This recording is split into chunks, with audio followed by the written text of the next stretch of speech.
முதலிடம் கபிலரை அவைக்கள புலவராகவும் உசா துணைவராகவும் பெற்றது முதல் பாரி வேலுக்கு முடியுடை மன்னருக்கு இல்லாத மதிப்பு உண்டாகிவிட்டது. முல்லைக்கு தேர் வழங்கிய அருமை செயலுக்கு பின்பு அது பின்னும் உயர்ந்தது. கொடைவள்ளல்களை பற்றி பேசும் இடங்களிலெல்லாம் பாரியின் பெயரே முன்வந்தது. தமிழ்நாட்டு வள்ளல்களின் பெயர்களை எடுத்துச் சொல்லும் போது புலவர்கள் பாரியையே முதலில் வைத்து சொன்னார்கள். புலவர் பெருமக்களில் கபிலருக்கு தலைமை நிலை கிடைத்தது போலவே கொடையில் சிறந்தவர்களுக்குள் பாரி வள்ளலுக்கு தலைமை நிலை கிடைத்தது. இந்த வழக்கம் அக்காலம் முதல் இன்றளவும் இருந்து வருகிறது. யார் யாரையோ பாடாமல் சிவபெருமானை பாடுங்கள், அவர்கள் எல்லாம் ஒன்றும் தரமாட்டார்கள். இப்பெருமான் இம்மையில் சோறும் கூரையும் தருவான், மறுமையில் சிவலோக பதவி வழங்குவான் என்று சுந்தரமூர்த்தி சுவாமிகள் ஒரு பதிகம் பாடியிருக்கிறார். திருப்புகலூர் என்னும் தலத்திற்கு பாடியது அது. அங்கே புலவர்களை நோக்கி கொடுக்கிலாதானை பாரியே என்று கூறினும் கொடுப்பாரிலே என்று பாடுகிறார். வள்ளல்களை உவமையாக எடுத்து சொல்ல புகும்போது பாரியின் நினைவுதான் அவருக்கு வருகிறது. மனிதர்களை பாட வேண்டாம் என்று சொல்லும் அந்த பதிகத்திலே மறைமுகமாக சுந்தரமூர்த்தி நாயனார் பாரியை புகழ்கிறார். பெருஞ்சித்திரனார் என்ற சங்ககால புலவர் கும்மணன் என்ற அரசனை புகழ்கிறார். 7 வள்ளல்கள் தமிழ்நாட்டில் இருந்தார்கள். அவர்கள் இப்போது இல்லை. அவர்கள் காலத்திற்கு பிறகு நீதான் இருக்கிறாய், ஆதலால் உன்னை தேடி வந்தேன் என்று சொல்கிறார். அங்கே 7 வள்ளல்களில் பெயர்களும் வருகின்றன.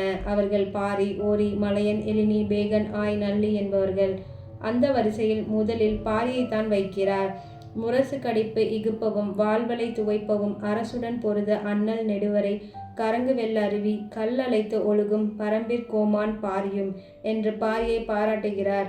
முரசை குறுந்தடி அடிக்கவும் வெண்மையான சங்கு முழங்கவும் வேந்தருடனே பொருந்தவனும் தலைமையுடையன உயர்ந்த மலைச்சாரலில் ஒலிக்கும் வெள்ளை அருவியானது கல்லை உருட்டி கொண்டு ஓடும் பரம்பு மலைக்கு தலைவனுமாகிய பாரி என்பது இதன் பொருள். 7 வள்ளல்கள் என்று தொகுத்து கூறுவது மரபு. அந்த 7வரிலும் பாரியை முதலில் வைத்து சொல்வதையே மேலே உள்ள பாட்டில் பார்த்தோம். இப்படியே வேறு பலரும் சொல்லியிருக்கிறார்கள். ஒரு பழைய பாடலில் பாரி, ஓரி, நல்லி, எழினி, ஆயே, பேகன், பெருந்தோன், மலையன் என்று 7வரும் ஒருவனும் அல்லன் என்ற முறை காணப்படுகிறது. இது தொல்காப்பியத்தின் உரையில் பேராசிரியர் மேற்கோளாக காட்டும் பாடல்களில் ஒன்று. பிங்கள நிகண்டில் கடையேழு வள்ளல்கள் இன்னார் என்று குறிக்கும் இடத்திலும் பாரியின் பெயரையே முதலில் வைத்திருக்கிறார் அதன் ஆசிரியர். பாரி, எழினி, நல்லி, ஆய், மலையன், ஓரி, பேகன் இவர் கடை வள்ளல். இப்படி பிற்காலத்தில் வந்த மண்டலுட புருடர் தாம் இயற்றிய சூடாமணி நிகண்டில் பாரி, ஆய், எழினி, நல்லி, பசுந்தொடை, மலையன், பேகன், ஓரியே கடையில் உற்றோர் என்று அமைக்கிறார்.